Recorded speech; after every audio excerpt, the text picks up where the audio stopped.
Valdés, que está haciendo una excelente evaluación de lo que es el sistema educativo. Yo comentaba, antes de la pausa, en esta problemática de la educación, ¿dónde encaja el profesor? La formación universitaria del profesor, la calificación de educación para poder ingresar, que lo considero muy positivo, hacia las aulas de parte del Ministerio de Educación. Bueno, fíjese, el profesor es un reflejo del sistema. La calidad de un docente depende de la calidad del sistema educativo, no es al revés. En el mundo le han hecho creer a la gente que la calidad de un sistema educativo supuestamente es directamente proporcional a la calidad del docente, pero es al revés.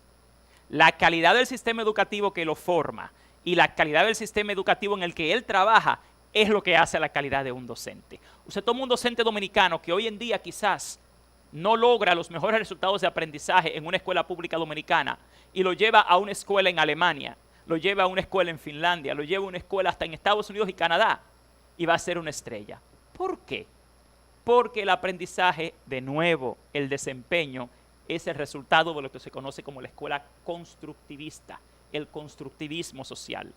El desarrollo de un individuo, claro que depende en parte de su motivación intrínseca y de su esfuerzo, pero depende muchísimo más del medio ambiente en el que se forma y en el que trabaja. Las universidades de este país formaron en los últimos 12 años casi 100,000 docentes. Los gobiernos aquí cometieron un grave error. Aquí empezaron a dar becas de formación docente a las universidades sin haber hecho un estudio actuarial que pudiera proyectar efectivamente qué cantidad de docentes íbamos a necesitar a futuro. Hoy en día tenemos ese estudio, de hecho se hizo en 2017, pero hasta en ese momento se ignoró. ¿Qué pasa? Se hacen los concursos de oposición y lamentablemente quienes fracasan en esos concursos, no son los docentes, son las universidades, porque aquí en el año 2014 se aprobaron los estándares profesionales y del desempeño para la certificación y desarrollo de la carrera docente, que define el perfil que debe tener un docente dominicano. Lamentablemente, cuando en 2015 aquí se aprobó la nueva normativa de formación docente, se despedagogizó la carrera. Una práctica lamentablemente muy dañina para la carrera de educación. Aún así, por suerte, quienes pasan y entran a una universidad son aquellos que han pasado el concurso. Pero ojo, aquí lamentablemente reprobaron más de 50,000 docentes el concurso por oposición. Docentes que fueron a una universidad y a las cuales las universidades dominicanas le dieron un título, que debería ser una garantía. Aquí a quien hay que cuestionar en términos de la formación docente inicial es a las universidades, no a los individuos que fueron a una universidad confiados en que se iban a poder graduar profesionalmente bien y que pasaron y se graduaron. ¿Por qué? Por otro lado está la formación docente continua. Una vez que el profesional pasa el concurso y entra al sistema educativo. Pero qué desgracia tenemos en el Ministerio de Educación, que el Ministerio de Educación lamentablemente cuando ofrece programas de desarrollo profesional a esos docentes que están en las escuelas públicas, esos programas no se basan en un diagnóstico de necesidades formativas, sino que se sigue simplemente garantizando el negocio a las universidades, ofreciéndole becas de programas que las universidades ofertan. Pero ninguna investigación educativa en este país ha encontrado al día de hoy ninguna correlación entre los programas de formación docente que ofrecen las universidades y la mejora de la enseñanza-aprendizaje en las escuelas. ¿Por qué? Porque no están ligados a las necesidades de las escuelas.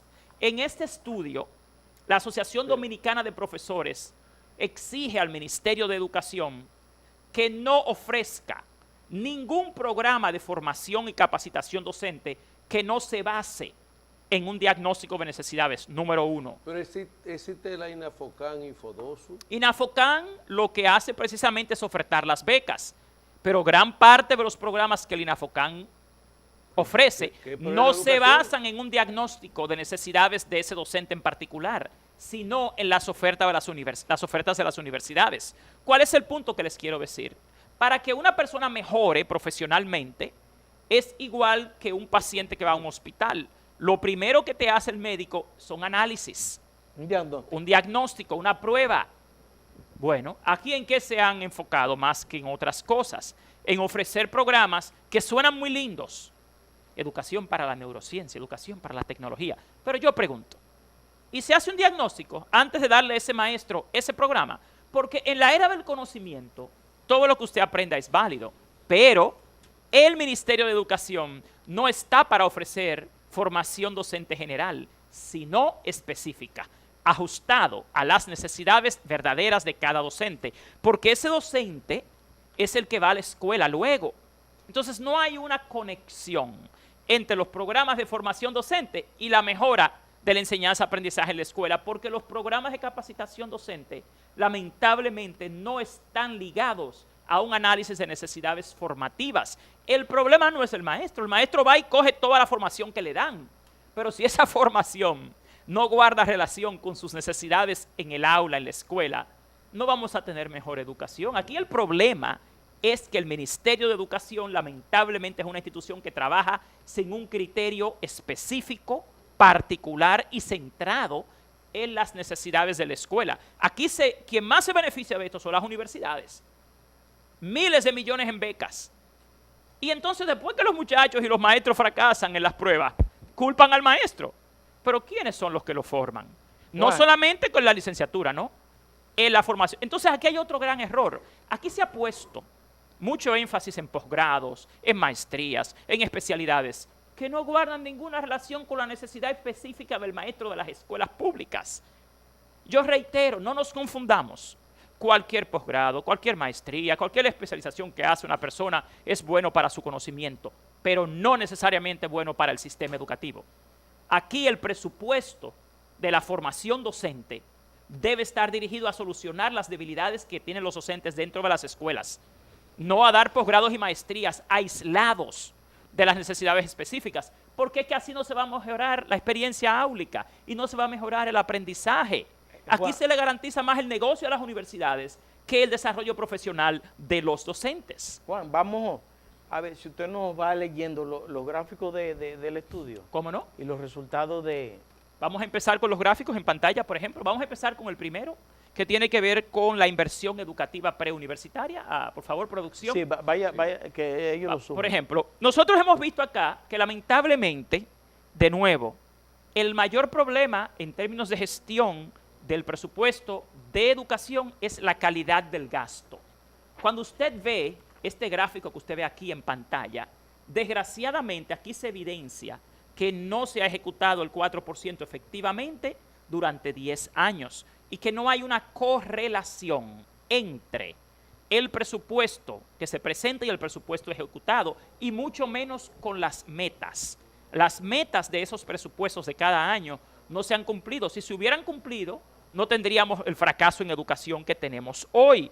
También tenemos, por ejemplo, el estado en que se encuentra el equipamiento. Ese gráfico aquí te dice que para tú lograr experiencias significativas de aprendizaje, tú necesitas un ambiente conducente al aprendizaje y un ambiente que sea hasta mínimamente higiénico. En las escuelas públicas, señores, tenemos problemas hasta de agua, de acceso al agua, que es un peligro para la salud y es un peligro para la vida. Tenemos problemas en las aulas, por ejemplo, con la iluminación, con la corriente, con la ventilación, con el mobiliario áulico. El equipamiento de la escuela es tan importante como un libro. Y si el aula, el salón, no es motivador, no está bien equipado, usted tiene a la gente ahí como un grupo de personas que está simplemente congregado. ¿Por qué decimos acá que la escuela pública, que la jornada escolar extendida es apenas una guardería? Porque se han enfocado más en mantenerlos ahí 8 horas que en darles unas experiencias que puedan conducir al aprendizaje. Pero esas experiencias no las da el maestro. El maestro moderno es un coach, es un facilitador, es un orientador, pero el maestro puede concebir en términos de instrucción, de lo que se llama diseño instruccional, una experiencia que lamentablemente no la va a poder llevar a cabo porque no está ni siquiera la infraestructura bien equipada. Entonces, la escuela pública ahora está en una seria crisis de infraestructura, de medios y recursos para el aprendizaje, de supervisión y control, de formación y capacitación. de uso de los recursos del 4%, de logística, de operatividad y de la ausencia de políticas socioeducativas que puedan realmente satisfacer las necesidades del niño y de la familia. ¿Cuál es el próximo gráfico, Juan? Bueno, el próximo gráfico tiene que ver con el acceso a la educación. Señores, el problema de la lectoescritura que vieron en la prensa esta semana, que te habla de que los niños en tercero y sexto reprueban las pruebas de lenguaje y matemáticas, viene de ahí, de la pobre oferta en educación inicial. Bueno, aquí tenemos algo mucho más preocupante. Desgraciadamente, en nuestro país, en la educación pública, cuando usted revisa el porcentaje de centros educativos que posee psicólogo y orientador, es mínimo. En nuestro país... ¿Qué significa ese gráfico? Ese gráfico quiere decir que los niños no tienen el apoyo necesario en términos psicoemocionales en las escuelas. Todas las teorías del aprendizaje se basan en la psicología. El Manual Operativo de Centro Educativo Público establece que las escuelas necesitan un psicólogo y un orientador. Los niños de esta época viven en lo que se conoce como una crisis existencial. Y nosotros en las escuelas públicas necesitamos escucharlos, tratarlos. Señores, los niños que van a la escuela pública están en los barrios más pobres, están en una condición de riesgo. Hay niños que hasta son violados en el barrio, en la escuela, que no se enteran los padres. Hay niños que son hasta víctimas de bandas, de ofertas de drogas. Hay niños que viven en condiciones de depresión, de ansiedad. Todo eso se supone que una escuela moderna debe atenderlo. Cuando usted vio hace 2 semanas el escándalo que se armó acá, por todos los problemas de conflictos en las escuelas públicas, de niñas embarazadas, de niñas violadas, de agresión física, de riñas entre estudiantes, maestros, estudiantes y las familias. Todo eso lo trata el área de psicología y orientación. Los útiles escolares de la Guayiga. No, los útiles escolares de este país. La Guayiga, como no, es lo que le digo. O sea, lamentablemente acá, mire, el tema de los útiles escolares es algo mucho más preocupante, porque el actual ministro de Educación cometió un error garrafal. Aquí este pueblo pagó 3.800 millones de pesos hace 2 años por los libros de texto del nivel primario, que sean físicos, y los libros de texto del nivel secundario. Juan, lo voy a interrumpir un momento. Oiga lo que escribe la directora, a propósito de eso que usted acaba de decir, la directora del Diario Libre. Dice ella, cuando Ángel Hernández, ministro de Educación, anunció que la creación de una unidad editorial dirigida por Manuel Núñez para la participación de expertos y la elaboración de libros de texto del próximo curso, saltó la sorpresa. Entonces dice, ¿por qué saldrá más barato? Porque él dijo que iban a salir más barato. El MINER respondió, sin embargo, parece que dice que se iban a cambiar los libros porque iba a salir más barato cambiarlo. Entonces, dice él, sin embargo, no parece que el ahorro vaya a ser tal. Lo denuncia la ADP y lo advierten instituciones vinculadas al sector salud. No hay tal ahorro primero y ahí hubo una violación acá que el país debe prestar atención a ella. Lo primero es que aquí se pasó todo un periodo, desde 2018 hasta 2020 y 2021, evaluando esos materiales que ya estaban listos y se adquirieron en 2021 y 2022. Eso fue proceso de 3 años, de varias instituciones. Los materiales que el ministro Ángel Hernández dice que no sirven y que hay que cambiar, fueron aprobados por el Consejo Nacional de Educación y por la Dirección General de Currículo del Ministerio, que es la misma instancia que ahora está revisando los nuevos libros que él desea hacer. Pero lo más preocupante aquí no es quién hace los libros, si los hacen los intelectuales, las universidades o los editoriales, no. Lo más importante es que este país ya atravesó un proceso para hacer eso, que este país pagó 3.800 millones de pesos por eso, que esos materiales están ahí guardados en almacén y que lamentablemente el ministro de Educación no le presentó a la República Dominicana ni al Consejo Nacional de Educación ningún informe técnico pedagógico de contenidos ni económico que justificara tirar a la basura 3.800 millones de pesos en libros y dejar, como hicieron este año, a los niños todo el año escolar sin libros, habiendo libros ahí. Y peor, ¿dónde está el estudio, la investigación científica que demuestra que lo que ahora se quiere hacer es mejor que lo que ya se hizo? Y algo peor, no es cierto que hay ningún ahorro. El ministro está partiendo de la premisa de que ahora el derecho de autor de esos materiales va a ser del ministerio. Sí, pero eso depende primero de la calidad de esos materiales. ¿Y quién le dijo a usted que mañana, cuando venga un nuevo ministro, no va a cambiar esos materiales también? Como lo ha hecho ahora el ministro. Lo peor es que este ministro le debe a este país una explicación seria. A mí me la debe, como ciudadano, como académico y como contribuyente de este país. ¿Dónde está el informe que justifique votar 3.800 millones de pesos en libros? ¿Dónde está el informe que dice que esos libros no sirven? Si el Ministerio de Educación evaluó y aprobó 405 títulos para las escuelas públicas hace 2 años, o algo, el mismo ministro, cuando se lanzaron estos libros recientemente, que él no era ministro, que era miembro del Consejo Nacional de Educación, felicitó que ya los libros estuvieran listos para los niños. Y cuando llega de repente, él dice que no, que esos libros no sirven, que hay que cambiarlos, que se va a ahorrar un dinero. ¿Y dónde está el estudio de factibilidad económica que demuestra que en verdad no vamos a ahorrar un dinero? No existe el estudio. Ahí lo que hay es especulación. Entonces, ese dinero es mío. Esos niños tienen derecho a una educación de calidad, no a la improvisación. Entonces, el ministro también tiene que cuidar un poquito el tema del conflicto de intereses, porque el ministro es rector y dueño de una universidad. ¿Cómo es que de repente aquí entonces a las universidades se le da hacer los libros y a ONGs? ¿Y por qué no hubo una competencia? Si es verdad que va a ser más barato, si es verdad que ellos van a hacer los libros mejor, entonces ¿por qué no se hizo una licitación y los ponían a ambos a competir? A los editoriales tradicionales y a las universidades, para que yo como ciudadano y los niños de este país reciban la mejor oferta. No. Aquí lamentablemente las cosas se han hecho por decisión unilateral, sin ninguna transparencia.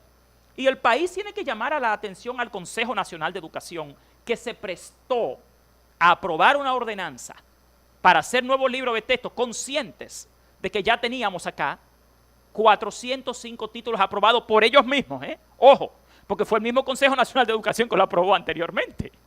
Y entonces, ¿pero cómo es que aquí juegan con el dinero de la educación pública? Con el dinero, lo mismo que hicieron con el tema de los uniformes. INAVIE, que tiene que ver con el bienestar estudiantil, prefiere gastar más de 4.000 millones de pesos haciendo nuevos uniformes y los niños con un desayuno y un almuerzo de miseria en la escuela pública. Y peor, que ni siquiera estaba en el plan operativo anual del presupuesto de este año. Señores, dejemos de buscar aquí el problema de la educación en los maestros, en los niños, en los directores y en la escuela. No es ahí donde está la educación, el problema es la gestión. No hay una gestión eficiente y de calidad en el Ministerio de Educación. No hay continuidad de las políticas educativas y de los programas. No hay transparencia y objetividad. Aquí a quien tenemos que evaluar ahora es a los funcionarios que dirigen el Ministerio de Educación, no a los niños. ¿Por qué no los evaluamos a ellos? Si los evaluamos en base a sus resultados, se quemaron. Sacaron peor nota que los niños de 3º y 6º grado. Juan, muchas gracias. Hemos tenido una buena exposición sobre... Yo digo, Alexander, que es una primera parte, Sí. porque se nos quedó mucho tema pendiente. Muchos temas de este estudio que tenemos que Entonces, revisar. lo que vamos a ver si para la semana que viene, Alexander, buscamos también otro momento, pero hay muchos temas y muchas preguntas que la gente que no ve, que nos sigue, quisiera también hacerle sobre el sistema educativo. Nosotros somos abanderados de la educación dominicana. Somos abanderados de la calidad de que debe tener la educación en la parte primaria, pues si usted no tiene una base bien sustentada, usted será un mal profesional. Y le diría desde el nivel inicial, ni siquiera Desde primario. el nivel inicial, Sí. de nivel inicial. Juan, muchas gracias. Entonces, podemos coordinar, la semana que viene venimos y terminamos entonces de ver por completo el estudio. El estudio. Así Muchas que gracias. Muchas gracias. Sí, sí. Con ustedes retornamos en breve con los videos.